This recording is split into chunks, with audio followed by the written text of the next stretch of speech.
வணக்கம். இன்னைக்கு நாம பார்க்க போற கதை இருக்கே, அது வெறும் கதை இல்ல. காதல், பக்தி, தியாகம், கோபம்னு எல்லா உணர்ச்சிகளும் கலந்து இந்த பிரபஞ்சத்தோட போக்கே மாத்தியமைச்ச ஒரு மாபெரும் காவியம். ஆமாங்க, இது சிவன் சதியோட கதை. ஆமாங்க, இந்த கதைய கேட்டா கண்கலங்காம இருக்கவே முடியாது. ஆனா இது வெறும் ஒரு சோகமான லவ் ஸ்டோரி மட்டும் இல்ல. அகங்காரத்துக்கும் பக்திக்கும் நடந்த ஒரு பெரிய போர பத்தி சொல்லுது. தாங்க முடியாத துக்கத்துல இருந்து எப்படி ஒரு தெய்வீக சக்தி உருவாச்சுன்னு காட்டுது. அப்புறம் ஒரு முடிவுல இருந்து எப்படி ஒரு புது தொடக்கம் வருதுன்னு ரொம்ப அழகா புரிய வைக்குது. வாங்க, இந்த உணர்ச்சிகரமான கதைக்குள்ள நாமளும் சேர்ந்து பயணம் பண்ணலாம். சரி, இந்த கதை எங்கிருந்து தொடங்குது? இதோட மையமே சதிதான். அவளோட அந்த அசைக்க முடியாத பக்தியும் காதலும் எப்படி உருவாச்சுன்னு முதல்ல பார்க்கலாம் வாங்க. சதி யாருன்னு பாத்தீங்கன்னா, அவ சாதாரண பொண்ணு இல்ல. பிரம்மாவோட பேரனும் பிரஜாபதின்னு சொல்ற ஒரு பெரிய மன்னனுமான தட்சனோட மகள். சும்மா பொறக்கல. தட்சனே ஆதிபராசக்தி கிட்ட வரம் கேட்டு பெத்த பொண்ணு. சின்ன வயசுல இருந்தே நாரத முனிவர் வந்து சிவனோட பெருமைகள் எல்லாம் சொல்லி சொல்லி வளர்க்கறாரு. கேட்க கேட்க அவன் மனசு முழுசும் சிவன்தான் நிறைஞ்சிட்டாரு. இது ஏதோ ஒரு வயசுல வர்ற ஈர்ப்புன்னு நினைக்காதீங்க. இது ஒரு தூய்மையான தெய்வீகமான பக்தி. இப்போதான் கதையில ஒரு பெரிய ட்விஸ்ட் வருது. ஒரு பக்கம் சதியோட தூய்மையான பக்தி, இன்னொரு பக்கம் அவ அப்பா தக்ஷனோட தலகணம். இது ரெண்டுக்கும் நடுவுல ஒரு பெரிய மோதல் வெடிக்க போகுது. இந்த ரெண்டு பேரோட பார்வைக்குள்ள வித்தியாசத்தை பாருங்களேன். சதிக்கு சிவன் தான் இந்த பிரபஞ்சத்தோட கடவுள். ஆனா தட்சனுக்கு அவன் ஒரு ராஜாவாச்சே. அவனுக்கு சிவன் ஒரு சுடுகாட்டுல சுத்துற எந்த சொத்தும் இல்லாத ஒரு சந்நியாசி. அவ்வளவுதான். இந்த பார்வை வித்தியாசம்தான் எல்லா பிரச்சனைக்கும் ஆரம்ப புள்ளியா அமையுது. அப்பா எவ்வளவுதான் அதிகாரம் பண்ணாலும் எதிர்த்தாலும் சதி கொஞ்சம் கூட அசரல. அவளுக்கு இந்த அரண்மனை வாழ்க்கை, சொத்து, சுகம் எதுவுமே பெருசா தெரியல. எல்லாத்தையும் தூக்கி எறிய தயாரா இருந்தா. அவளோட ஒரே குறிக்கோள், ஒரே தவம், சிவனை அடையணும். அது மட்டும்தான். அவ சொன்ன இந்த வார்த்தைகள் அவ உறுதியோட அக்னி பிரகடனம்னே சொல்லலாம். அப்போ தன் காதலுக்காக சதி ஒரு பெரிய போராட்டத்தையே நடத்துறா. யோசிச்சு பாருங்க, அரண்மனைய விட்டுட்டு காட்டுக்கு போய் பல வருஷம் கடுமையா தவம் பண்றா. கடைசியா அவளோட பக்தியின் சக்திக்கு முன்னாடி சிவனே தோன்றி கல்யாணத்துக்கு சம்மதிக்கிறாரு. ஆனா இங்கே ஒரு சிக்கல். இந்த கல்யாணம் தக்ஷனோட சம்மதம் இல்லாம நடக்குது. இது அவரோட கோபத்தை இன்னும் அதிகமாக்கிடுச்சு.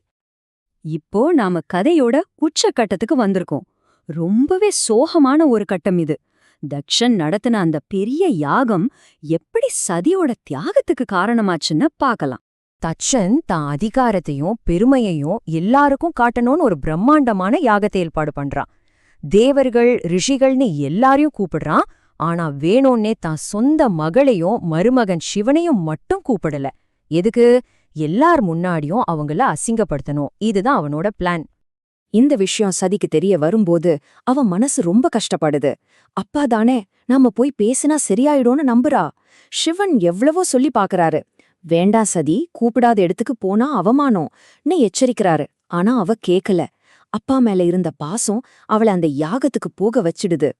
ஆனா அவ யாகசாலைக்கு போனதும் அவன் நினைச்சது எதுவுமே நடக்கல.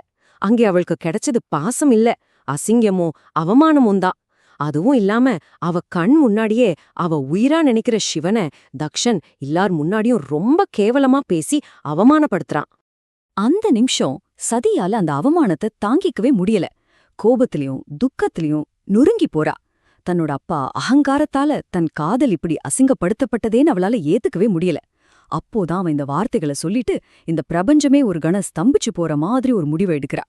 தன் கணவருக்கு ஏற்பட்ட இந்த அவமானத்துக்கு தானே காரணம் நினைச்சு அந்த யாக நெருப்பிலேயே குதிச்சு தன் உயிரை மாய்ச்சிக்கிறா.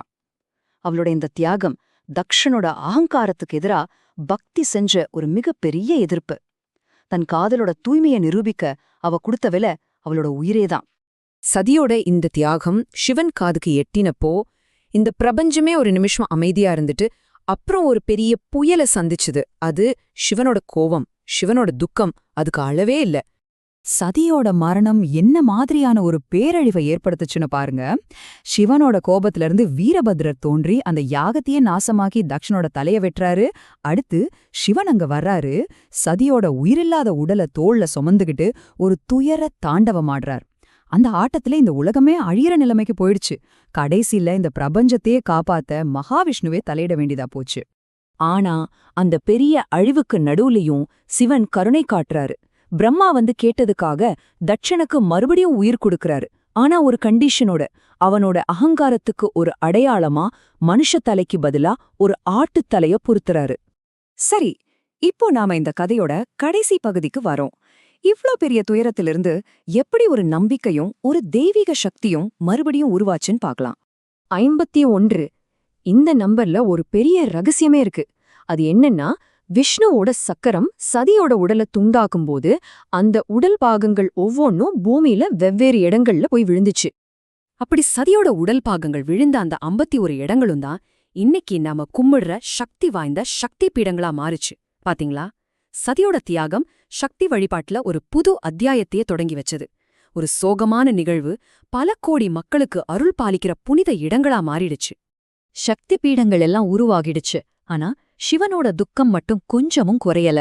தன் காதலியை இழந்த சோகத்துல அவர் இந்த உலகத்தையே விட்டு விலகி யாராலையும் கலைக்க முடியாத ஒரு ஆழ்ந்த தியானத்துக்கு போயிட்டாரு. இப்போ பிரபஞ்சத்தோட இயக்கமே ஒரு கேள்விக்குறியா மாறிடுச்சு. இங்கேதான் இந்த புராணங்களோட அழகே இருக்கு. ஒரு கதை முடியிற இடத்துல இன்னொரு கதை தொடங்குது. பாருங்க, சதியோட கதை சோகத்துல முடிஞ்சாலும் அவளோட அன்பு அழியவே இல்ல. அதே அன்பு இமயமலை ராஜாவோட மகளா பார்வதியா மறுபடியும் பிறக்குது. சரி, காதல் மறுபிறவி எடுத்துடுச்சு. ஆனா சிவனும் உலகத்தையே மறந்த தியானத்துல இருக்காரு. அப்போ இந்த பிறவியில பார்வதி எப்படி சிவனோட தியானத்தை கலைச்சா?